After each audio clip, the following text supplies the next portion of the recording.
whora mai e ki ko sisu. Ko pe ko te tu. Pe mo mo. Ko ia tu i tai ki te au. Leo no ko pe kia. Ka tene mo ui te. Pe ilonga aia ko mo ui, mo tui pe ki tai ki te au. E kai au tito tene mate o tae mata. He o kou ilo o mo ui a hoko koe. Pea tene tuku mai ke funga e ki mui. Pea hiri hoko kiri hano aunga pehe. Ka koi ai pe haka kano ke mamata ki a elha. Aia ke mamata ki ai o kune kau moa. Pea ko o kune mata e sio ki ai o kai o te. Nā kai te tau hā o mau tau tōru hame a ki mamani. Ko hi whoke kai te tau lava, ke aro mo te tau tōru hā mo mo ne. Ko sihawa na ane whoki. Pea ko sihawa ko ne toko atu. Kai maro ia ai te ai kuawha o sihawa. Whola hingi kamata ake ai o wau. Mamafa o tokomungu ka lima ngea wau mo fu mataha. Lima valtaha tu o lawa e lei o langi hono fu mahu mo hono masani. Ka koe mata o hono koroa ai ha a eki tae hana kolong. Ka sio tau lata aya. Ka sio a hono fofonga te toki lata aya.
Singai kupu mawai hepekia. A te lata ke sio kai. Ka koe eki pe pene fungani.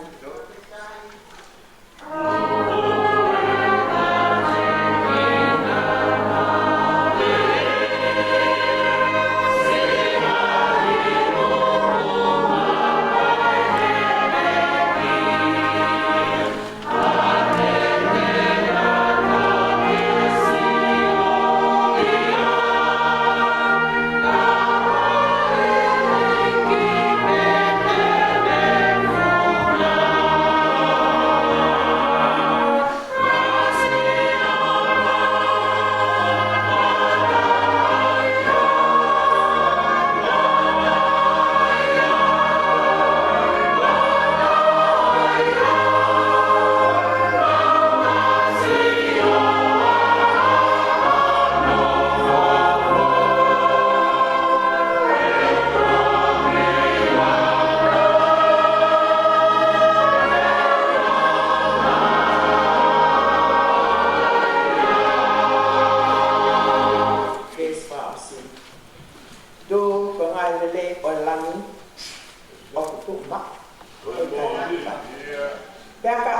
hanga kuonga ke o ape I hona fofonga. Ka sio mau lata yao. Ka sio a hona fofonga. Te toki lata a yao.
Pena e whai kia e a manaki. He koe teu na e whai he a Fiona ke tūhono aki. Koe pongpongi ni maunu mai ke kātoa ngai. Ai mo ui koe. He kai te maulava ke whakalava. He kai ke maulava ke whatu, ke pau. Ai mo ui koloa ia koe. Nai whakakoloa e he awhiona ke hoko koe tāpua ki o ngahi kua. Taulahi koe. Ko ke tuku ai ke mo ui mamani. Lau tāpua ki ai. A mamani. Koe ahoni. Ko mau masimba. Ko to'o atu ai matai koloa koe. Ke foki ki api. Ai api nā ke wholofola mai ho alo ko sisu kalaisi. Te walo teu hapoto mo ki moto. Tiri a teu toi foki mai o mau ki moto ke te au. Api e tamai ulahe ngahi nofo anga. Kanei kai pehe kou tala ke te ki moto. Whawhetai e ki. Mau tua meri e ke wholau ko e koe wholau ki a. Wholau ke api ko mau. Ke api na e teu. Koe mea fungani. Ai mau whakalau rotoa atu. Ai fotu atu koe. Ai ne lue atu he fuhala. O lea ki a e potolo koula ata. Koe fukolo, kai kia e hala aia. Ko hono mama, koe fofonga la mi. Ki kai hapo, hoa tāma pe. Koe hala, koe ongo tauhala. O tuu ai vai tafe o moi. Pea kohono akau e vai tafe, akau e mo ui. Hong furu maua hono ngai fua. Koe mea whai tohono la. Ko ki nau tolu. Ai ha family tapu e a Fiona kau angelo. O nau whepuna kaki. Koe nau kalanga tāpuha ai tāpuha Sihova sāpat. E Sihova. Ka mau ka nofo ke lau ai langi mo i eia a Fiona. E po uri e aho. Au mau whakamalo atu. I he ui tangata ko whai lamina. O ke ave e taha. Kai tupu e taha. O ke ave e tamai. Ka koe pere e family pe mo sias. Ka ke tupu mai. Ai ui tou pe mo si whana.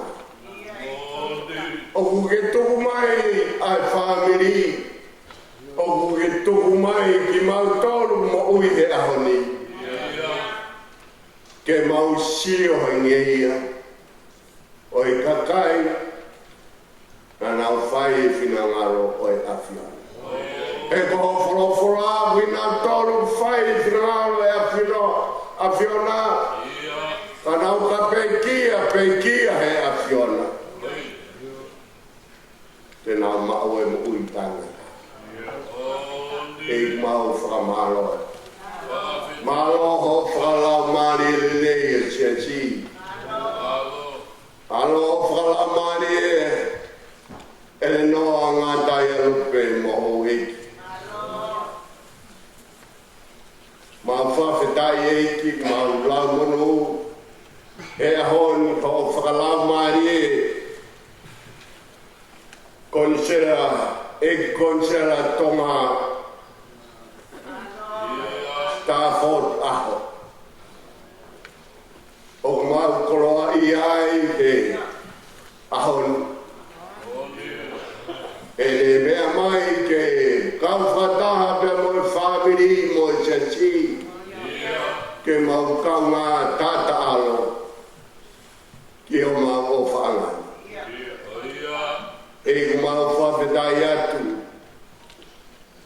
i o whalerei wharea wha ka maa kau ato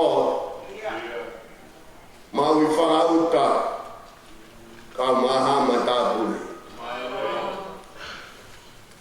koena e ki whaikau sea ka mai whaikau e potungau e ka koe tau i siki ia ai pekia aho pe ki hata raiki o maunonu mai he hon ke vete ange e wholau koe koe mau sipi e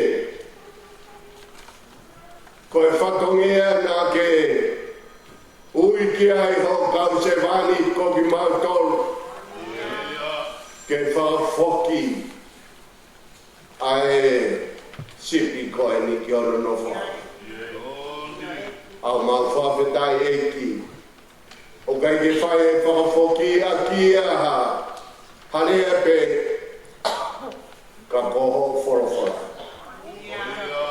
ko ia o mau whae a ke whawhoki ki a pi ke whae a ke whakapulu o e whanonga koe e koe whanonga e ki koe whanonga mo e awhiona he kokoe o ke taki mua whanonga he kau whanonga ki a pi e kumawhanga atu ke awhiona whorofora o teu e o se vaniti whakamana wai toko mua ke hakoi e koe whakanonga ki e ui tōru ka maa chi whanau pai toko mua ke ne whakawhia maari pe whetongi e tōnga o more he ahona he tala hei koe more ko awe ai tamai ka whetongi pe ia e awhiona ko koe te ke hoko atu ono tokanga e kina family ono tauhi ono rehi ono maloi kina tolu e ia whei tau lalo kau mai mua kau mai mo whani e ku mauloto atu o siasi ai family ai tonga ko tope kua lolo he maru e pangai ko e ni e ki maru i mua ki mātolu mehe ngā he u toho e whanua ai mahaki e u toho i mamani he ngai ahoni o ngaluru ai a mana au maukore atu eiki tuku ke maunonga e uwhiu whiki mātolu he tata o he awhiona mau maru ai pia mau hao e whakakato mai i mautu tuku ke whaitapo i kina ki mātolu ho nonga ai nonga mamao atu e tatau e tamai ko toa maru ia e ho maru e tō mo mau ngai whakaukau i e kalai siusu. Tari mai alo tū ka pau kuhane neki e a whioni. Siusu kalai siko alo kako mau whanau. Amen.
rakle son ye lau mai ka to nga mala ni mo ui ho tau ofangan e maunga kes make ko ini o biono hima o full mata nga same ko ini same malako e pekia na ne kumuni loto same hima o full mata ko e otua ko tau maruanga ko ia kunofo i he toi anga o Elioni o kumohi i he malmalo o sātai.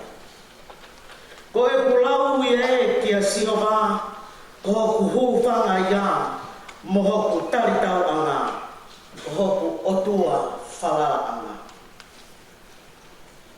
Tā koe here ai turi manu, tene whakahaofi koe mei ai. Pea mei he mahaki whakaauha o ua kai mai. Tene ufi koe, aki hono fulufulu, pea te ke toi, i hono lalo kapakau, koe ne whai mo o ni, ko ho pā mo whakau. E i kai te ke manawahe, ki he nānunga o e pō, pea, ki he ngahau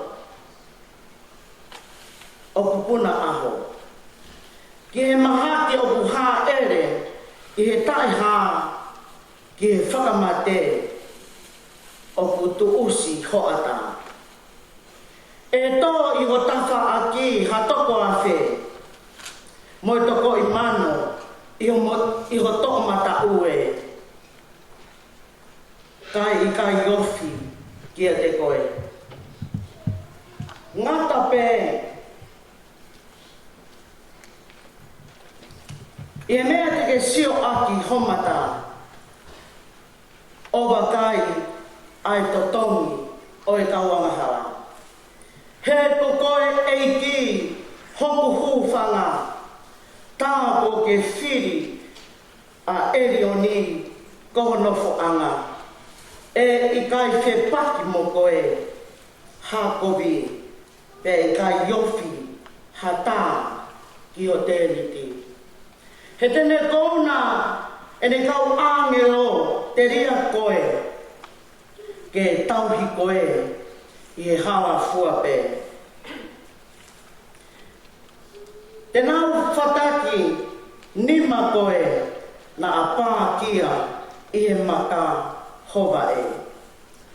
Koe lai o ne moe ngā tā te ke maru ai. Koe lai o ne whita mo e tangini ke molo ki. Koe mea i ene tō kia te au ene o whā ko ia ai teu whakahawhia, teu ai kene maolunga koe uia kone ilo hokingoa. Tene ui kia te au pea teu tari, teu ia te ia i he mamahi.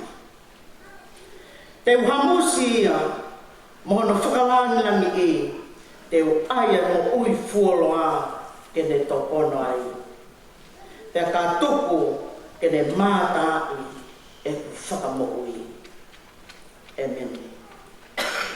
Amore more, kore ke kau hiwa, na whakahoko angi mua. Ka hiwa whakangalo, koe whakahare so. Amen.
Pamalo ke kautiwa. Mamali e whai atu an whakarangi. Me whai ki o pongpongi. Te sono no wā wakoni tō waitangi maa. Ka ko eni ko koto a klaisi me i pekia. O e polo polo o e whahino ko mohe. E mea i e fō mai e tangata ai mate. E fō mai i e tangata fōki ai toi tu o e pekia. Io, nge tofu pē fu mate kotoa pē i a tama. E fōki, e whakamoi haki kotoa pē i a klaisi. Ka e taktaha i hono wahenga. Ko e polo polo o klaisi. Ko wai at nau tolu o kalasi o ka whai e nehare mai. Toki hoko ai mata ngā. O ka tukuane eia ai pule ngā ki he o tuanga. Io ki hita mai. O ka kone whakaanga ai pule kotoa pē mo i tuunga kotoa pē mo i maro. E ko pau pē ki ne hau. Kai oua ki ne tupu ai whiri kotoa pē ki hono lau wae. Tā ko whakaanga mo i whiri whakamui a mate e urau nā ne tupu ke i lalo wae o nā ai mea kotoa pē. Kea nā i hakaha tēnu pehe, koi hā ai anga o e kotu o e pekia, koi hā ai anga o e sino te nau haa moki nau toro.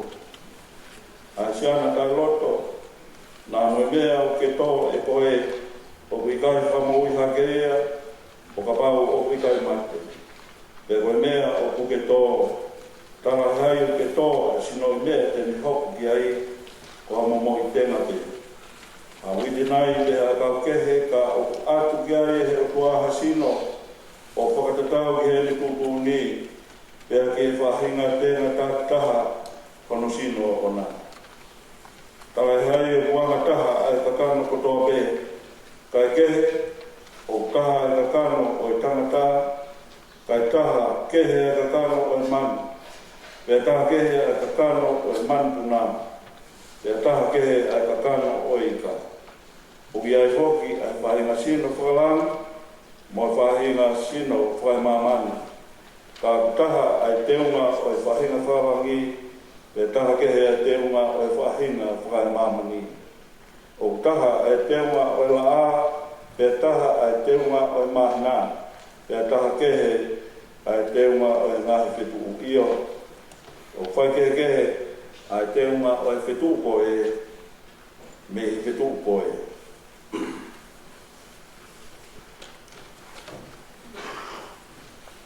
O pehe mo i toi tuu. O pehe mo i toi tuu o i pekia, o kuto ko i koto auha, e whakatuu koe koto tai wha auha. O kuto koe koto palaku, e whakatuu koe koto teunga ia. O kuto koe koto vaivai, e whakatuu koe koto mālohi. O kuto koe sino whakakakano, e whakatuu koe sino whalaumarie. Ka pau kuai ha sino whakakakano, tā wiai moa sino whalaumarie. O hange whoki koe mea kua tohi. Nā e hoko ai uloa ki tangata a ātama, koe kakano mo ui. Nā e hoko ai ātama ki mui, koe laumarie whakamo ui. Ka tara e hai o fufua hoko ai whakalaumarie, kai kehe koe whakakakano. Pea toki hoko ai whakalaumarie. Koe uloa ki tangata, koe tuku whakai mamani. Ko hame ai fupe. Ko hono ua o e tangata, koe tuku whakalani. I longa pe anga o e mea e funa, pea ma uia e whahinga mea e fu. Pea i longa pe ai anga o e tuku whakalangina, pea ma uia e whahinga tuku whakalangina. Pea hane ko tau mau ai i misi o e mea e fu, pe he foki te tau mau ai i misi o e tuku whakalangina. Pea koe ni pe mea o mo tālato ka inga. O pika i lava e ka kano mo e toto ke hokosi noa pe a kure anga e o tua. O ma a ha hokosi e auha ai ta e wha auha. E kau tālato a miste. He kai te tau mohe kotoa pe. Ka te tau liriu kotoa pe. Ia fo i mō me niti. Ia fo i ke mo pe. Ia ifi whakamui o e tarupite. Io e ifi a e tarupite. Pea e whakatuu a e pekia o ta e wha auha. Pea koki tau toru e liriu. He kua pau ke ai e mea auhani ai ta e wha auha. Pea ke ai e mea mateni ai ta e wha mate. Pea ka ai rewa e mea auhani ai ta e wha auha. Mo ai e mea mateni ai ta e wha mate. Pea e toki hoko sia ai wholofola koia na e toki. Kua whongia a mate o le liu ko i kuna. E mate, ko wha o i kunana. E mate, ko wha ho hukuna. Ko i huku o mate ko i angahala. Pea ko i mālohinga o i angahala ko i lao. Kai whawhita i ki he otua, he ene tuku mai ke tau i kuna i o tau eiki ko sisu kalaisi. Ko ia si o kukai ngā o whaanga. Ke motu mau, ta ngā ue o mo tukureki na mau ai pe i ngā ue ai eiki. I ho o mo iloni, ko i mea ke eiki, ko o mo whakaongo sia, o i kai koe lau whanau ia. Amen.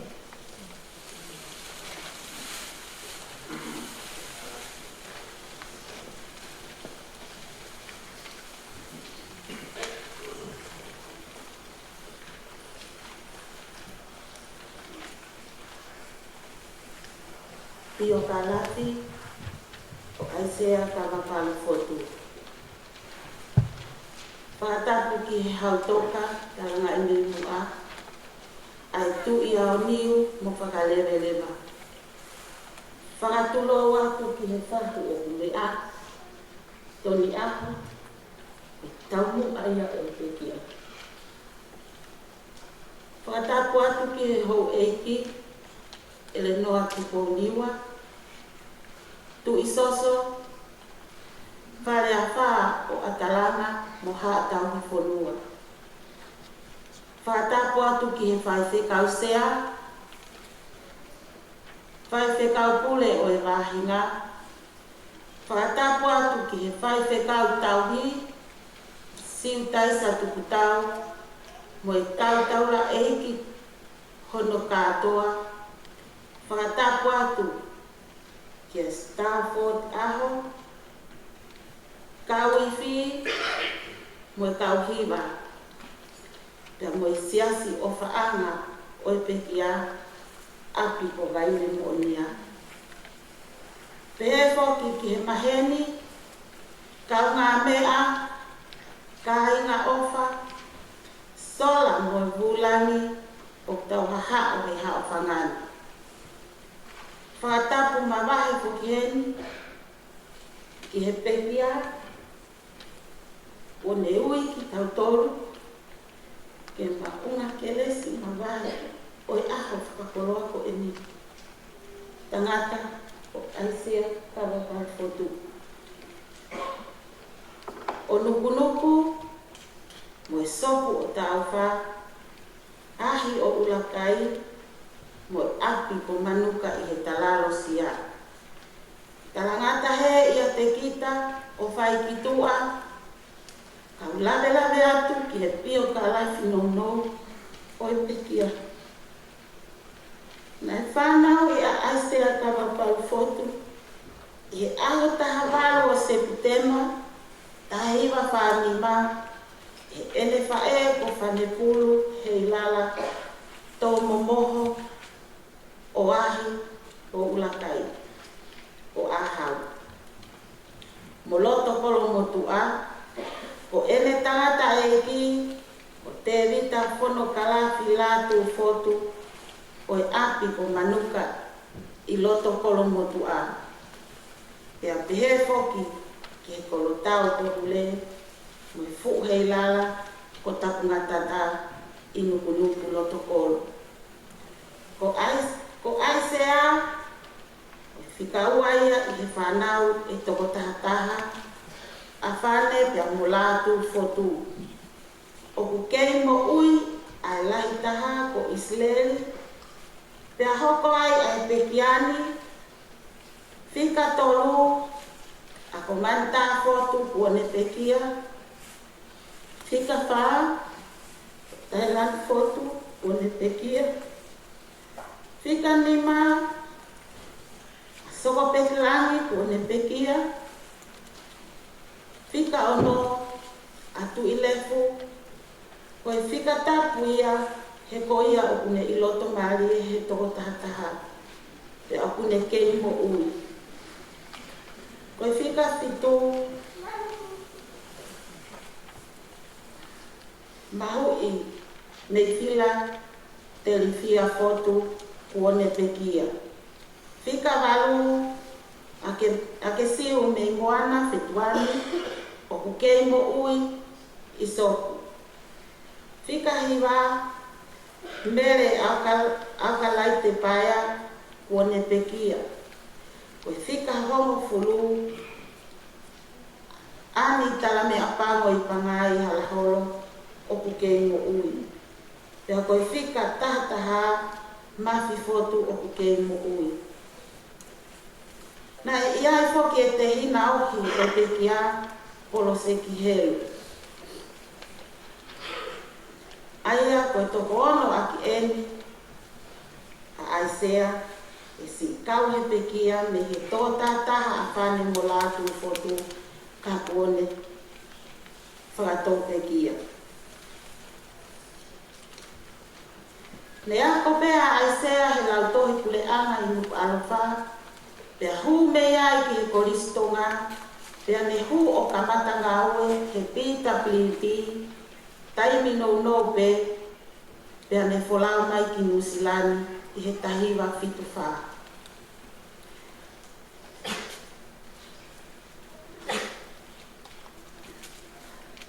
Ko tangata taka eni he na iai hono kuonga. Nei uluaki iai hono o fefine ki lo whanga. He na ngaue whakapai whekau a soko mhuwhikia. Aia, ko eni au whakawa atu, ko ake siu e amuhi. Ko i hingoa ki hono tua fefine whikawa.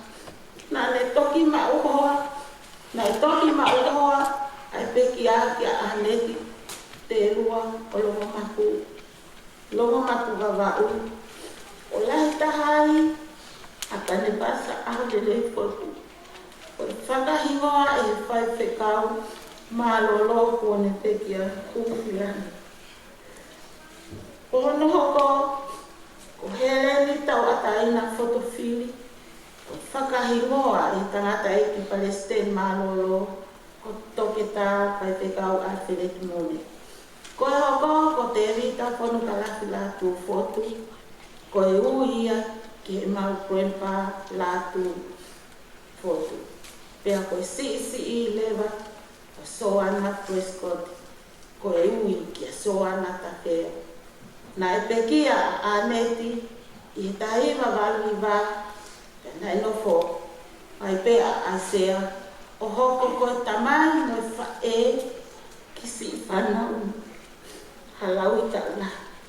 Pea toki ma uhoa ia ai sea, ki a manurua hautau, o mangia, o iai honoki o te whine, ko ako laite, manatu ofa.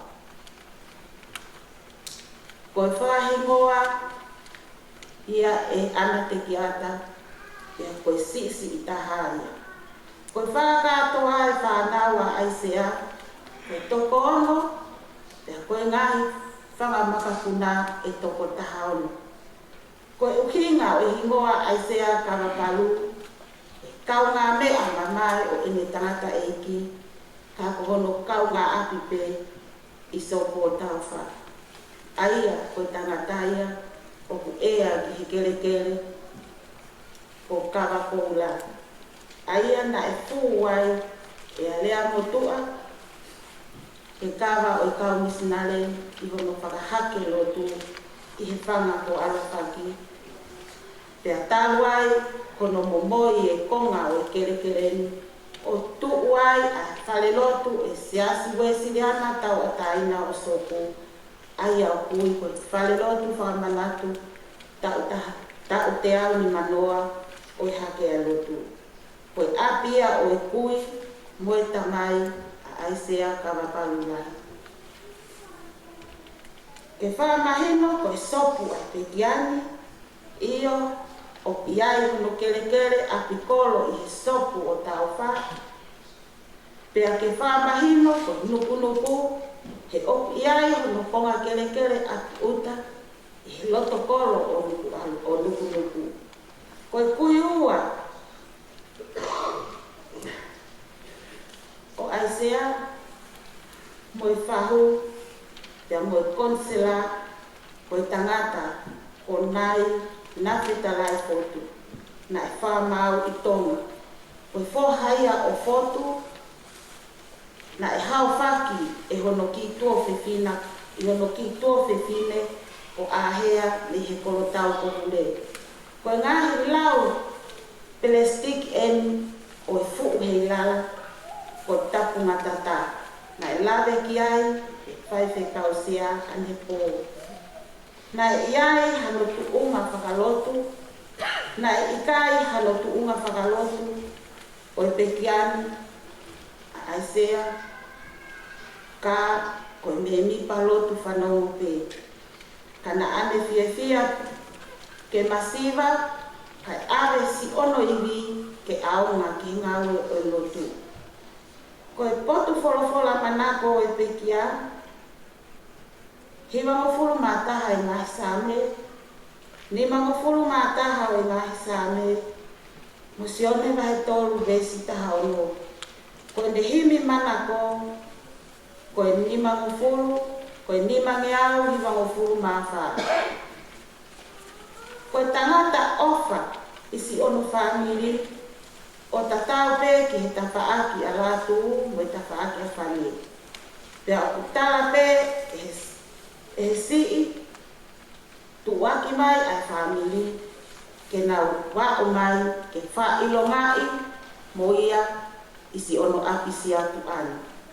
Kai amo atu si ene ofa, e whahinga kawenga pe me hono ngahi koro tuku ana, sopo tau wha, koro motua, a oi hau, pia pehe ki funga where awe. Na e hoko hono tau whituni mā, i e ao tāwaru o Septemba. Aia mai whailonga i pe e he uitou, manu, mo whanau, i hona ki i loto whare. Pea whawa anga ai, si whautua ai sea, koe uhi koe pneumonia, he talu i hau ki whonuani, te eki ke seo ai sea, he wala tupenu ta o wala, kai toki tālunga, mono tau whitu nima, ke whakatu pēno, ta o wala i te manu, si e mautama.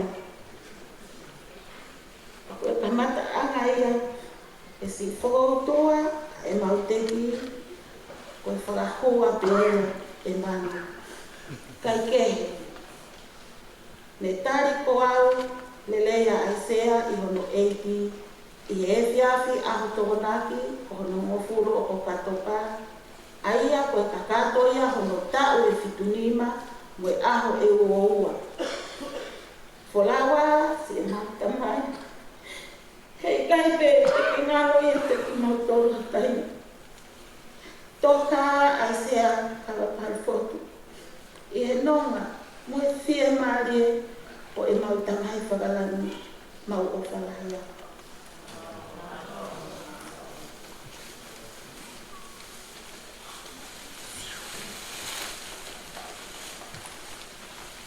Mo kata ko me ke tau hiwa ta e mi mana ko te kia kono ni mangiau ke mo hiwa mo kul ma pa ni ma hiwa pa no ko lawa o to hoa o ha kan mai ko no ko tai hai kia kai ko ni ke kia ko kia la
Tetapi pada kau boleh, oleh kalami mankau.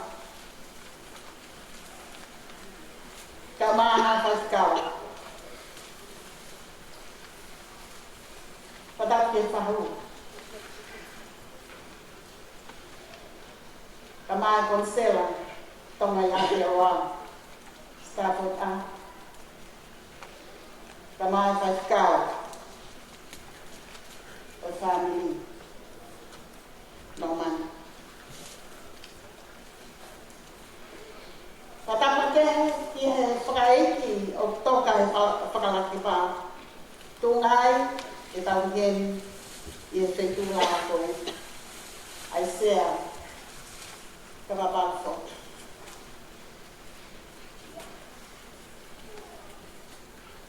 Patape o motua. Kako e whaitau sea e mahi whanua tonga o Aotearoa. Te rita mā kowina whina. Kama Islam. Kadake wito. Kama pane pasa. Kama whanau kono katoa. Dengan makapuna. Kama whanau. Patapat katek mo tolu. Ai kai na mo maheli ko mo ni amai. Kita ka fataha. Ye ka to nga ye mo ui. Ai pe kia to ka. Kata pia mo se tuat. Ai sia se of ang. O pe kia. Kana ka hiba. Ka wis. Kana ka na roto ba ine mo.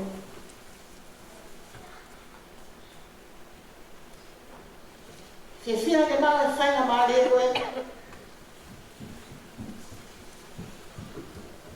Fai aki malanga no te. Nei he whora, ka koe whora mamako e te kia. Kone on ke whai na to tana te ai e aha. Malole greetings to the Tongan friends. Non-Tongan friends who are here with us today. A time of celebrating the life of the deceased, Isaiah Kamapalfu. We are honored that you are here, being with the widow and the children. In celebrating the life of this humble father, husband,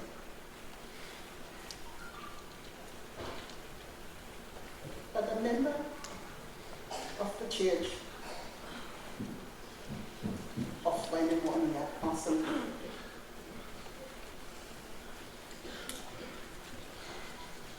Godes y Malang.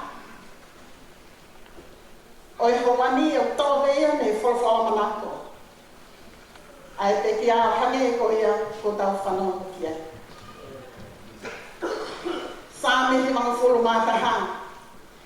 Lesi uraki mo i wā. Ka mo whakamā o oku aki. Ai sione kahi tolu. Lesi o mga whuru mā no hane ko ia. Ko tau whanau kia. Ko ia kunofo i he toi anga o Elioni.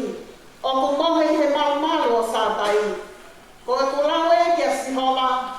Ko o kuhufanga ia. Mo kutali tau anga. Ko o tua whalaanga. Sena mahi tolu wes taha noe nai ofa pehe ai o tuaki mamani. Ko ia nane whātono alo ko te taha nai whatupu. Ko mihi ko ia ko tō te kutui pitai kia te ia. Ke oa na auha. Kai mao ai uitai na tāna.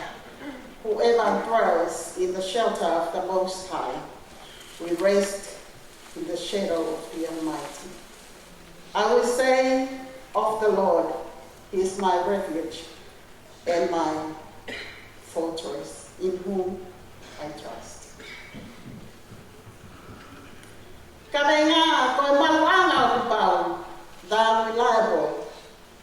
shelter. Ko e maluanga o ku tau. O ku lau e tuka langi, ko sami ma taha, ko e hoko atu te ea sami ma kofuru. Hange ko ia mo wanga mahen ki ai o tau tau lau, i e whakahauko o i ngahi mea whakaiki. Ko e haunki, o mauto mai i sami manako e te kia. Ke lau ia matau lori a hau. O mahina be o ku hange ko ni ase u tohi o sami ma kofuru, ko e lotu a mo sese ko e tangata Elohimi. Ka pau kai hoko atu eni, ai sami hiva kofuru ma no pehe ni, tā koe whatu ai sami hiva kofuru ma taha, koe whatu e mo sese. Kau pehe ni, koe whatu e te rita. Ya koe pōta tāna te rita mono ao, koe tui. Koe ne wharei, hono whohape kono alo. Ka tāo ko ngana pēia mo te rita. E koe toko taha maheni, mo i whainata. Koe toko taha e toko taha ko ne liliu, mo ne talangota o ne ao sia e fulelei e nofo ki otua. Koe sāme whoki he ngahi aho, tō taku ai ha mai whainata. O hange e koe ia koe hau ni tō. Ka maa whahu koe unu tua. Te meo, hange o kai ha mama te he koa kala whanga. Ka koe sāme une whaito ai ka loto tāra. Koe vai kau ati ki he maui kua whanu he mamahi. Moe masina i e amanaki. O hange hano leo leo maa whana. Ke whanala ki ai, ke unga ki ai ki a maa whanai. Whoever dwells in the shelter of the Most High will rest in the shadow of the Almighty. O te hea ni ko tau tuliki e ne sāmi mga fulumataha, o e taanga ko e na tau whanau ki ai. Ko e nofa o i kai ha toi hiki, neo e masiwa e ko e whanata. Ko e nofa i kai ha toi whakaukau e taha, ke hiki e wha, te niliu e kawinga. Nai pehe e toko taha, ko e kau ngau e ai siasi. Ko hana tonu, ko nofo taingata. Ko nofo taingata. Ai nofo e kau rotu. Te koe ka kai o tui, mo mui mui, ki he eiki. Ko nofo o au ki he ngata anga o e mo